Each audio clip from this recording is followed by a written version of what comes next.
وشكر لوليه والصلاة والسلام على نبيه. So the last video we spoke about the virtues of Salah, and the final hadith we mentioned was regarding the first thing a person will be asked about on the Day of Judgment, which will be his Salah. If there's any deficiency in his compulsory prayers, then Allah subhanahu wa ta'ala will tell the angels to make up that deficiency using his other prayers, other than his fara'id, other than his compulsory prayers. So on that point, today we'll just speak about different kind of voluntary prayers that a person could pray, which inshallah will bring him closer to Allah subhanahu wa ta'ala. So for example, if you see the sunnah before Fajr, 2 rakat sunnah before the fard prayer, the Prophet said in a hadith, again a sahih hadith, that the 2 rakats before Fajr are better than the world and whatever it contains. That the reward of those 2 rakats is better than the world and whatever it contains. So a person should strive to pray these extra rakats before Fajr. Likewise, with Tahiyatul Wudu, we know the hadith when the Prophet ﷺ was travelling on Mi'raj and he heard the footsteps of Bilal behind him in Jannah. So when he returned, he said, "Oh Bilal, last night when I was there, I heard your footsteps. What is it that you do? What extra action are you doing that caused your footsteps to be heard in Jannah?" So he said, "Oh Prophet of Allah, I don't do much except that whenever I perform wudu, straight after I perform 2 rakat, 2 units of prayer, which is known in the books as Tahiyatul Wudu." So a person should try doing this also. Likewise, we see in the hadith, the Prophet ﷺ gave the order that if any person ever enters the masjid, he should perform 2 rakat, which is called Tahiyatul Masjid. So for the Prophet ﷺ to give this command shows how important it is for a person. And again, as we mentioned in the hadith, that a person's deficiencies in his compulsory prayers will be made up from this. So we see again why it is important to pray these extra voluntary prayers. Likewise, we see with tahajjud. In the Quran, Allah says to the Prophet ﷺ, وَمِنَ اللَّيْلِ فَتَهَجَّدْ بِهِ نَافِلَةً لَكَ عَسَىٰ أَن يَبْعَثَكَ رَبُّكَ مَقَامًا مَحْمُودًا. That at night, pray tahajjud. Pray the voluntary prayers at night, the extra nawafil, the extra prayers.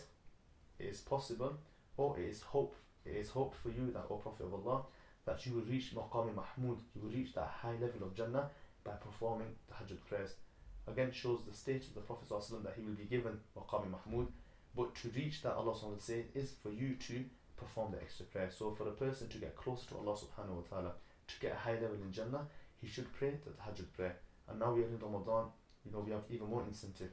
The hadith in Sahih Bukhari, the Prophet ﷺ said, "Man sama Ramadan iman wa ihtisaban ghufira lahu ma taqaddama min dhanbi." Whoever fasts for Ramadan with his iman, with the intention that Allah subhanahu wa ta'ala, with the hope that Allah will reward him, all his past sins will be forgiven. And likewise, وَمَنْ قَامَ رَمَضَانَ إِيمَانًا وَاحْتِسَابًا غُفِرَ لَهُ مَا تَقَدَّمَ مِنْ ذَنْبِهِ.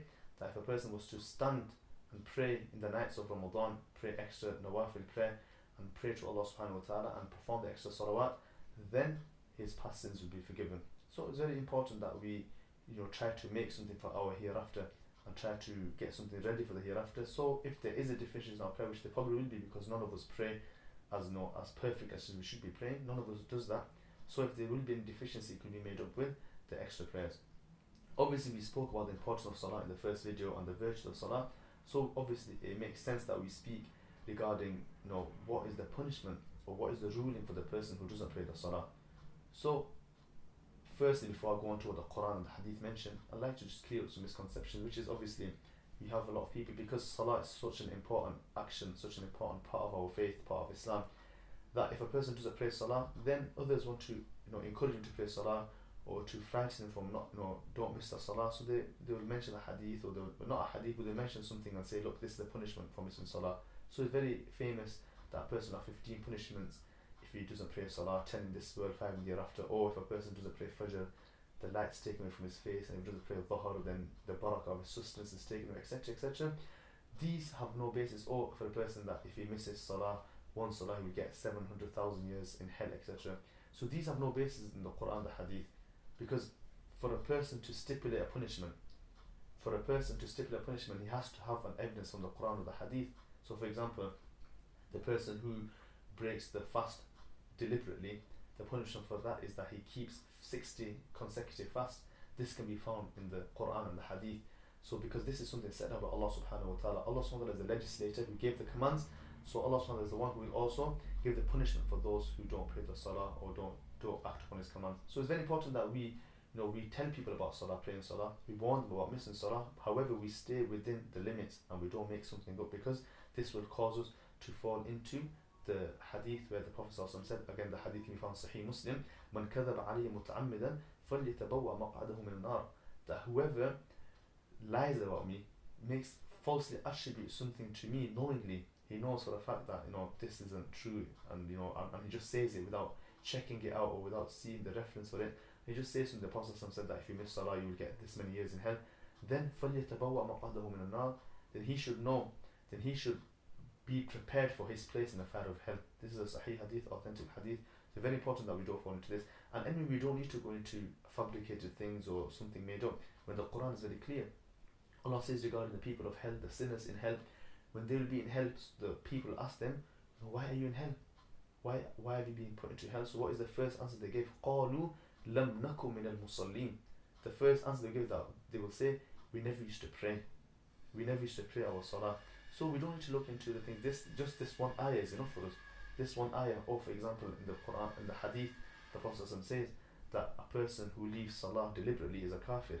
So obviously the scholars have differed over whether the person really is a kafir, a disbeliever, or whether he's still a Muslim but he's a fasiq, he's a sinner, he's a big sinner.